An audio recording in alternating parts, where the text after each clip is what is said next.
मेधा शुरू से ही पढ़ने में होशियार और मेधावी छात्रा थी। अच्छी पढ़ाई के बाद अच्छा कॉलेज सिलेक्शन और फिर बहुत अच्छी जॉब। तूने तो मेरा नाम रोशन कर दिया मेधा। अरे लेकिन ये जो काम करने का तरीका है ना, इसे बदल ले। 18 घंटे काम करेगी तो कल को बच्चा कैसे संभालेगी? तुम्हारी तरह पागल नहीं हूँ माँ जो बच्चे और परिवार में फंस जाऊँ। मैं तो जिंदगी खुल कर जीऊंगी। सब कहने की बात होती है बेटा, अपने बच्चे का सुख हर कोई चाहता है। वक्त बीतता है और मेधा की शादी हो जाती है। शादी के कुछ सालों में ही मेधा एक सुंदर से बेटे की माँ बन जाती है। अरे यार, मेरी मैटरनिटी लीव खत्म हो रही है, क्या करें? माँ भी नहीं आ सकती, कैसे मैनेज करूँ? ऐसा करते हैं, इसके लिए एक केयर टेकर रख लेते हैं, वो देखा करेगी इसे। मेधा को पति की बात जंच जाती है और वो केयर टेकर की तलाश शुरू कर देती है। एक दिन उन लोगों के घर एक महिला आती है जो दिखने में पढ़ी लिखी लगती है। जी, क्या काम है आपको? मैम, मेरा नाम स्नेहा है। आपका एड देखा केयर टेकर का, क्या मैं आपके यहाँ काम कर सकती हूँ? हाँ, क्यों नहीं, लेकिन आप तो अच्छे घर की लगती हैं, फिर नौकरी क्यों? दरअसल मेरे ससुराल वालों ने मुझे घर से निकाल दिया क्योंकि मैं माँ नहीं बन सकती और माता पिता भी नहीं है इस दुनिया में। तो अरे कोई बात नहीं, तुम लक्ष्य को ही अपना बच्चा समझो और यहीं रहना, और किसी भी चीज की जरूरत हो ना तो बता देना। नेहा खुशी खुशी लक्ष्य को संभालने लगती है। रात को जब मेधा घर पर आती है, अरे क्या बात है स्नेहा, तुमने खाना नहीं खाया क्या? अरे दीदी, आपका बेटा टाइम दे तब ना। अरे तो जब वो सोता है तब खा लिया करो। तब तो मैं इसके पास ही बैठी रहती हूँ। कोई मच्छर या कीड़ा काट ले लक्ष्य को तो अब आप पकड़ो, मैं खाना खा लेती हूँ।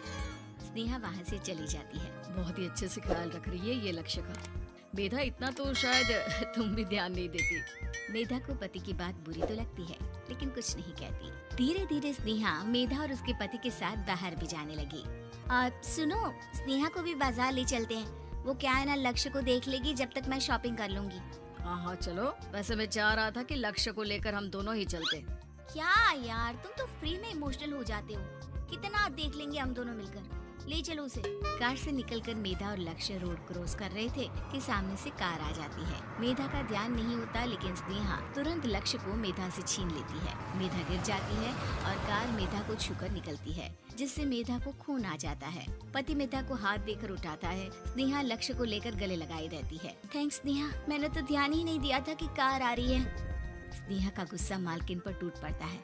अरे कैसी माँ है आप, अगर आज कुछ लक्ष्य को हो जाता तो मैं आपको कभी माफ नहीं करती। छोटा सा बच्चा है, उसे चोट लगती है तो पता है कितनी तकलीफ होती है।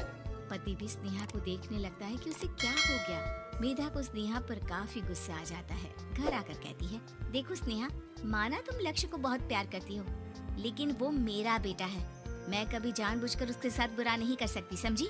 मुझे माफ कर दीजिए, मैं लक्ष्य को लेकर कुछ ज्यादा ही सेंसिटिव हो चुकी हूँ। मैं ध्यान रखूंगी कि आगे से ऐसा ना हो। मेधा का मन स्नेहा से अब हटने लगा था। एक शाम मेधा ऑफिस से घर आती है कि लक्ष्य उसे दिखाई नहीं देता और न ही स्नेहा। वो स्नेहा के कमरे में जाती है जहाँ दोनों सो रहे होते हैं। अरे स्नेहा, लक्ष्य को आज इस कमरे में क्यों सुला दिया? दीदी, मुझे नींद आ रही थी, ऐसे में उसे कमरे में अकेले लिटाना मुझे ठीक नहीं लगा। मेधा बच्चा उठाने लगती है कि स्नेहा टोक देती है। रहने दीजिए ना दीदी, सो रहा है, फालतू में नींद खराब हो जाएगी। मेधा को गुस्सा आ जाता है और वो बच्चा उठाकर वहाँ से चली जाती है। अगले दिन मेधा स्नेहा को बुलाती है, साथ में एक और लड़की खड़ी होती है। स्नेहा, अब तुम अपना कुछ और देख लो, हम लोगों को नई केयर टेकर मिल गई है, तुम इस हफ्ते घर छोड़ देना। स्नेहा का मन लक्ष्य को छोड़ने का नहीं करता लेकिन नौकरी तो नौकरी होती है ना। स्नेहा घर से चली जाती है। धीरे धीरे महीने और साल बीतते जाते हैं और लक्ष्य एक नौजवान लड़का हो जाता है। लक्ष्य, आज मुझे मंदिर जाना है, ले चलोगे? ठीक है माँ, एक काम करके अभी वापस आता हूँ, तब तक आप और पापा दोनों तैयार हो जाइए। दोनों तैयार होकर बैठ जाते हैं लेकिन लक्ष्य काफी देर तक नहीं आता। अरे मेधा, फोन तो करो लक्ष्य को, देखो क्या हो गया उसे। मेधा फोन करती है तो पता चलता है कि लक्ष्य का एक्सीडेंट हो गया है और वो सिटी अस्पताल में है। जल्दी चलिए, पता नहीं कैसा होगा मेरा बेटा। अरे चिंता ना करो, सब ठीक होगा, मैं अभी कार निकालता हूँ। दोनों मियाँ बीवी अस्पताल पहुँचते हैं जहाँ वो लोग देखते हैं कि लक्ष्य बिस्तर पर पड़ा होता है। एक महिला इन्हें यहाँ लेकर आई है, वो वहाँ बैठी है, लेकिन फिलहाल तो आप लोगों को इनके लिए किडनी का प्रबंध करना होगा। एक्सीडेंट में इसकी किडनी डैमेज हो गई है। मेरी ले लीजिए डॉक्टर साहब, मेरे बेटे को बचा लीजिए। नहीं नहीं, आप माँ हैं, आपकी नहीं ले सकते, पिता की भी नहीं। आप किसी रिलेटिव या दोस्त से पता कर लें और हाँ थोड़ा जल्दी करें क्योंकि देर होने से मामला बिगड़ सकता है। मेधा बैठकर रोने लगती है कि वहाँ डॉक्टर आ जाते हैं। जिस औरत ने आपके बेटे को यहाँ भर्ती कराया था वो अपनी किडनी आपके बेटे को देना चाहती है। हाँ? कौन है वो? कहाँ है वो? तभी वहाँ स्नेहा आ जाती है। स्नेहा तुम? मैं लक्ष्य को पहचान नहीं पाई थी, लेकिन आप लोगों को देखकर समझ गई कि ये लक्ष्य है, इसलिए वापस आ गई। मैं अपनी किडनी आपके बेटे को देना चाहती हूँ। मेरी अपनी तो कोई औलाद नहीं, लेकिन लक्ष्य में मैंने हमेशा अपना बच्चा देखा। तुम धन्य हो स्नेहा, जो इतने साल में भी लक्ष्य को भूल नहीं पाई।